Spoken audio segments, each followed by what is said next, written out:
Donald Trump is full steam ahead, reopen the country, but he also wants you to believe that he takes this whole thing very seriously. And so I have compiled various pieces of evidence that lead me to believe that he might not.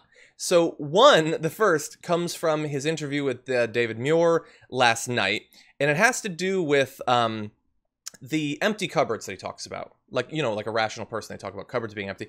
He says that we didn't have what's necessary to stop this pandemic because Obama didn't leave him stuff to deal with a virus that we don't believe existed at that point. And a lot of people have responded since then saying, well, that was like years ago. What have you done? Well, now we actually have a reporter, since it's not a Fox News interview, that asked him that. And here's what he had to say. You know, you're 3 years into your first term. Yeah. You're now applying for the job again. What did you do when you became president to restock those cupboards that you say were bare? Well, I'll be honest, I have a lot of things going on. For 3 years. Had a lot of things going on. And you know what he did? As one of those things? Depleted the pandemic response unit in his administration. I wish Muir, I don't know if he followed up with that, but I wish he would have followed up with that. Trump went off on a whole long tangent to try to distract the issue. That's why we cut it off. But yeah, 100%. Like, first of all, you did do some stuff in regard to pandemics, but it made us less prepared, not more. And I know it's like the most cliched thing to say, but you found time to golf a couple hundred times over those 3 years. Feel like, and by the way, it's not like we're saying you should have stocked the literal shelves. Put someone in charge of it, or at least don't take. He's never lifted a plate above his shoulders in his entire life. He doesn't know how to stock shelves. Certainly not a baby. Yeah, no, just like I would say, put someone in charge of it. But the thing is, there already are people in charge of it. Don't fire them. That's all I'm asking of you. So look, that's one. His argument that the reason we weren't ready is because of Obama. Under the lightest bit of pushback, he folds like a flan in a cupboard.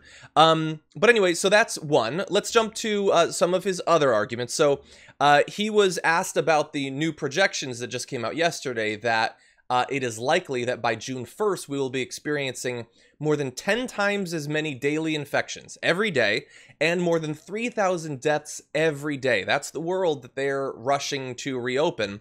So he was asked about those projections, and here is what he said. With these new projections, a lot of people do want the country to reopen quickly. Are you willing to accept these new projections that show that many more people will die with interaction? Those projections are without mitigation. We're doing a lot of mitigation. And we have to keep our country, our country wants to open. The governors, it's in their hands, but our country wants to open. And you see what's going on. They have to open.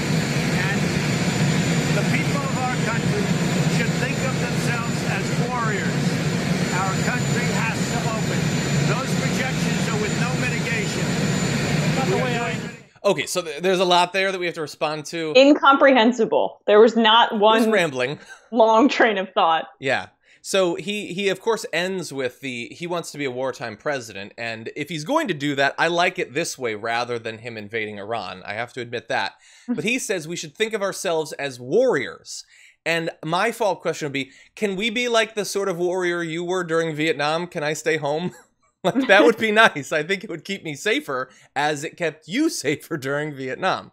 But anyway, of course, the metaphor is robust because he is, like in some wars, sending people to needlessly die.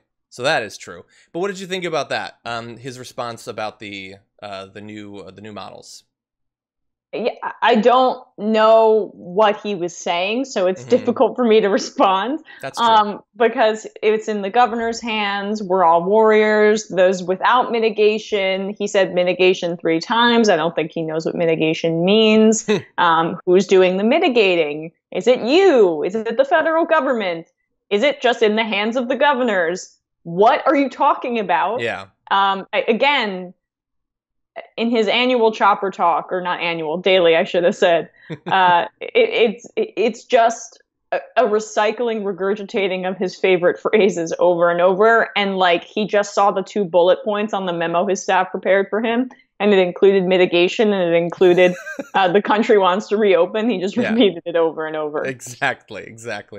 And no, the country doesn't want to open. They just keep saying that. The polls consistently show people don't want because to. Because if you keep saying it, then it makes it the reality. That's true. Yeah. Yeah. And realistically as well, even if it reopens, many people are not going to willingly run back into the breach. So let's just bear that in mind. Thankfully, some people are reasonable. Also, though, he said those models are with no mitigation.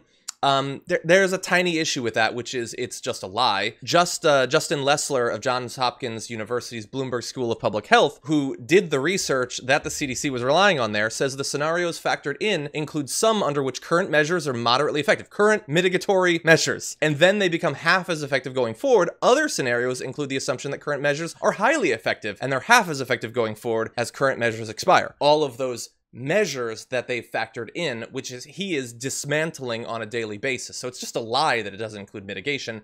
It does. And even with the mitigation, it expects that we might hit 3,000. You're trying to get rid of the mitigation on top of that. And they know internally that it's going to be 3,000 a day. I mean, that's the thing about it.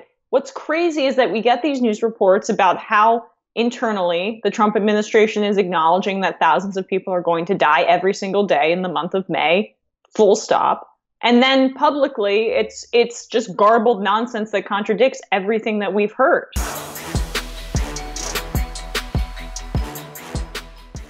Check out the Damage Report podcast each day, wherever you get your podcasts, whether Pocket Casts or Stitcher or iTunes. You can join me as I give you the news and stories you want, with a range of co-hosts and interview guests jumping in on the fun each day.